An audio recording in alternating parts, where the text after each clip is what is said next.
In my 25 years of teaching, spanning preschool through fifth grade, I began noticing significant changes in how students process complex texts, particularly after 2005 when digital devices became prevalent in classrooms.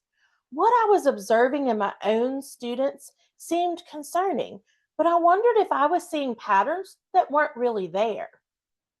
Then the research began catching up with what teachers like me were observing. Multiple meta analyses now validate what I saw firsthand. Digital reading consistently produces lower comprehension than print reading. We're talking about studies involving nearly 470,000 participants, confirming measurable digital reading deficits. Today, I'm going to share what I learned through systematic classroom observation, how current research validates these concerns, and most importantly, the field tested solution I developed to help students succeed in our unavoidably digital world. Let me establish the research foundation first, because what I'm sharing isn't just based on my classroom experience, though I've worked with over 500 families implementing these strategies. It's grounded in extensive research that validates what teachers have been observing. The National Endowment for the Arts published a meta analysis in 2024 involving 470,000 participants that confirmed significant digital reading comprehension deficits. A 2019 study by researcher Virginia Clinton analyzed 33 high quality studies and found students consistently absorb more information when reading print versus screens. But here's what's particularly concerning. Research examining studies from 2000 to 2017 shows that digital reading gap is widening over time. The problem isn't going away, it's getting worse.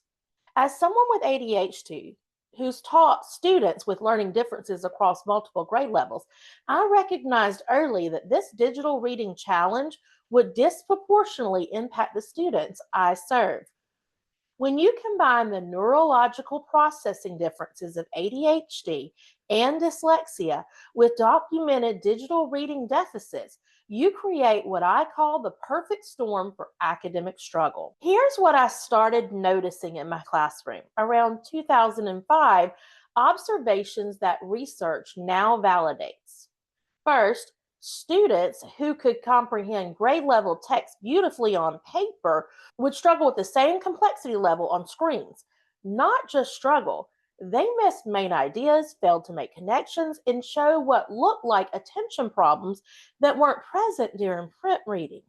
Second, during digital assessments, I watched capable readers become anxious and overwhelmed.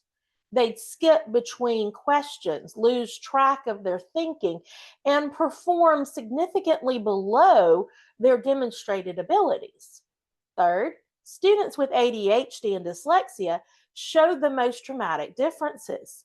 These were children who had developed strong coping strategies for print reading, but these strategies didn't transfer to digital environments.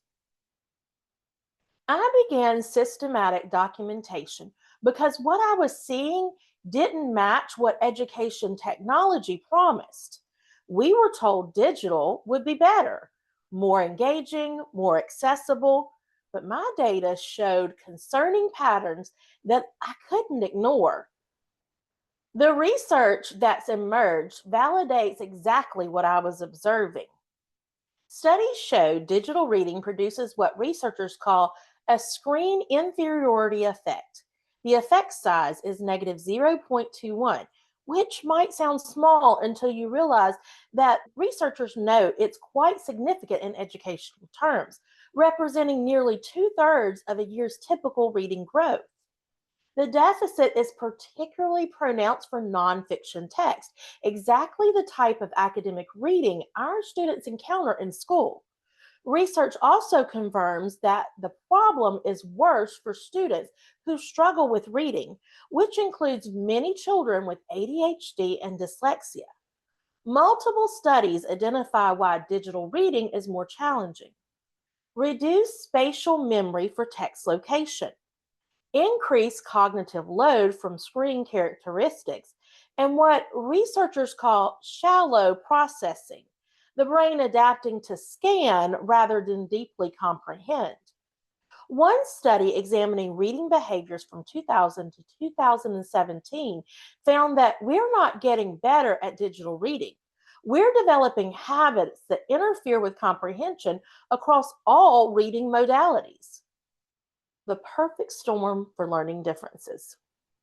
For students with ADHD and dyslexia, digital reading challenges compound existing processing differences. ADHD brains already struggle with sustained attention and executive function. Research shows digital environments increase cognitive load, making attention regulation even more difficult. Dyslexic readers often develop compensation strategies based on spatial memory and visual processing patterns. Digital text disrupts these carefully developed strategies.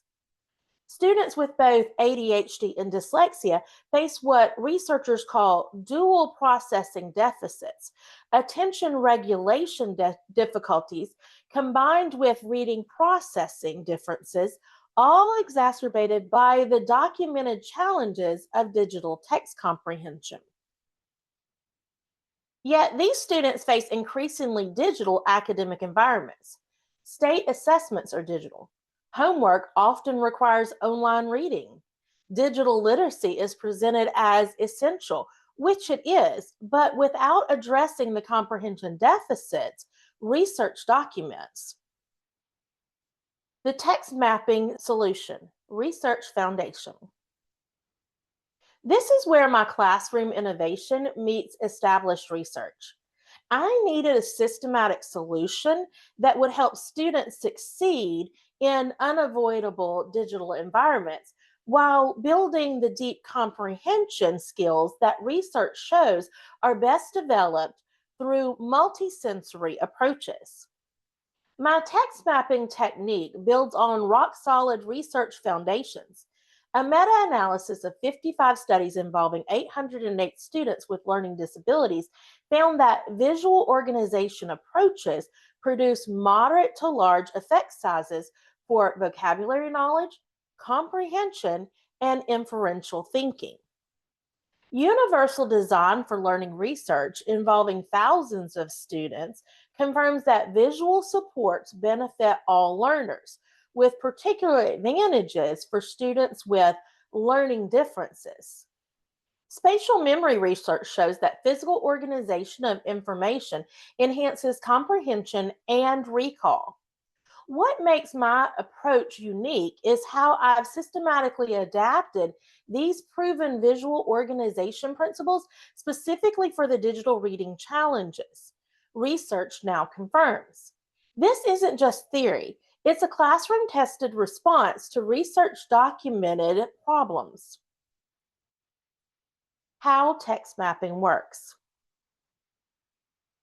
Text mapping provides a systematic bridge between the deep comprehension benefits of print reading and the unavoidable reality of digital assessment and learning. Students learn to create physical visual maps that correspond to digital text structure. They fold paper into numbered sections that match text paragraphs, creating what research calls external scaffolding for internal comprehension processes. This approach activates multiple research-backed strategies simultaneously. Visual organization, proven effective in meta-analysis, spatial memory, shown to enhance recall, kinesthetic engagement, research confirms multisensory learning benefits, and systematic thinking, universal design for learning principles. The physical mapping process helps students slow down their reading pace, addressing what researchers identify as a primary digital reading problem while building the analytical thinking that research shows transfers across academic subjects. I've refined this technique through systematic classroom implementation with hundreds of students across multiple grade levels, always building on the visual organization principles that research proves are effective for students with learning differences. The outcomes I documented in my classroom align with what research predicts for evidence-based visual organization approaches. Students using text mapping showed improved performance on digital assessments with particular gains in inferential thinking and text analysis, exactly what meta-analysis show for visual organization interventions. Students with ADHD demonstrated better sustained attention during digital reading tasks when using the mapping system, consistent with research showing that the external organization supports executive function. Students with dyslexia develop systematic approaches for navigating digital text that transfer across subjects and assessment formats, building the adaptive strategies that research identifies as crucial for long-term academic success. Perhaps most importantly, students reported increased confidence and reduced anxiety around digital reading tasks, a shift that research confirms is essential for continued academic engagement. Here's the critical insight. We can't eliminate digital reading from our children's academic experience. Research may show print advantages, but digital literacy is the reality of modern education and future career success. What we can do is provide systematic, research-informed strategies that help students succeed in digital environments while building the deep comprehension skills that research shows are foundational to all learning. My text mapping approach does exactly this. It's an evidence-based bridge that honors both the research on optimal learning and the practical realities of digital education. The families I work with aren't choosing between digital and print reading. They're learning to excel in both modalities using strategies grounded in systematic research and refined through classroom implementation. In our next session, I'll show you exactly how to implement text mapping with your child, building on their individual learning profile while addressing the digital reading challenges that research confirms are real, measurable, and solvable.